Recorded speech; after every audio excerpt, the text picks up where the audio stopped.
উপস্থিত আছেন প্রধান অতিথি ইয়াসমিনারা হক আপা, উপস্থিত আছেন প্রধান বক্তা রাজবাড়ী গণমানুষের নেতা আলী নেওয়াজ মাহমুদ খোয়েন ভাই, উপস্থিত আছেন রাজবাড়ী জেলা বিএনপির নেতৃবৃন্দ, উপস্থিত আছেন আমার সামনে ইউনিয়ন থেকে আগত, পৌরসভা থেকে আগত মা ও বোনেরা, সবাইকে সালাম এবং শুভেচ্ছা।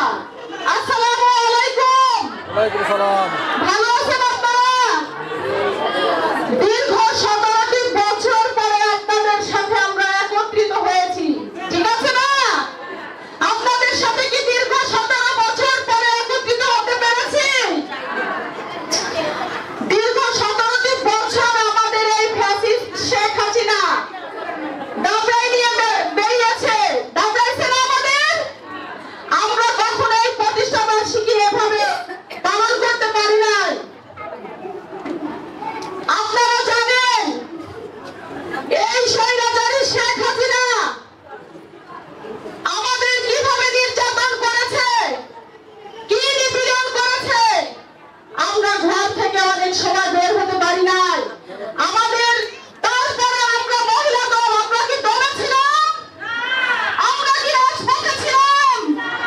গলা জোরে বলতে হবে, এত আস্তে কথা বলা যাবে না, যেহেতু আমরা এত মহিলা হয়েছি। আমরা কি রাজপথে ছিলাম? আমরা কি রাজপথে লড়াই করেছি? শেখ হাসিনার বিরুদ্ধে আন্দোলন সংগ্রাম করেছি? ঠিক আছে, তো শোনেন, আমাদের সামনে নির্বাচন, জাতীয় নির্বাচন, গোটা বাংলাদেশে জাতীয় নির্বাচন হবে 25 সালের ফেব্রুয়ারি মাসে। আমাদের সেই নির্বাচনে সবাইকে একত্রিত হয়ে কাজ করতে হবে। আমাদের রাজবাড়ীর নেতা আলী নেওয়াজ মাহমুদ খোয়েন ভাই রাজপথে একজন লড়াকু সৈনিক। 2018 সালে আপনারা দেখেছেন তাকে কি নির্যাতন করা হয়েছে। 2014 সালে দেখেছেন, 2023 সালে দেখেছেন, রাজপথে তাকে পুলিশ প্রশাসন ঘিরে তাকে হত্যা করে তাকে ক্লান্ত করে দিয়েছিল। রাজবাড়ীতে একটা কুচক্রী মহল আছে, তারা কি কখনো পুলিশের হামলা মামলার শিকার হয়েছে? হয়েছে কি? হয়নি। তারা নামধারী বিএনপি করে, তাদের কি কোনো মহিলা দল আছে? আলী নেওয়াজ মাহমুদ খোয়েন সাহেবের গর্ব যে তার মহিলা দল কতটাই শক্ত, কতটাই অ্যাক্টিভ।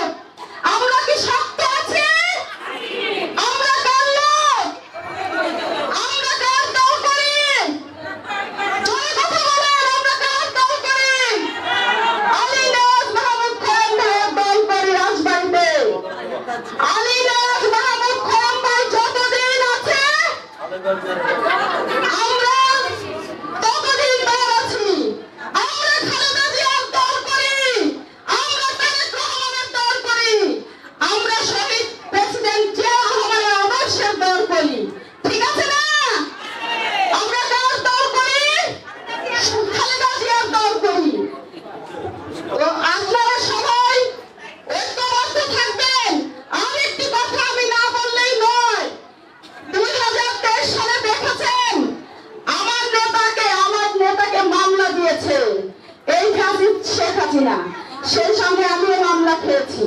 মিথ্যা মামলায় কোর্টে দিন ভরে আমাদের নেতারা পিঠের কাকের মতো কোর্টের উপরে বসে থাকতো, এক মুঠো ভাত খাওয়ার দায়ও পেত না এই মামলার টেনশনে, বুঝছেন না? এই যে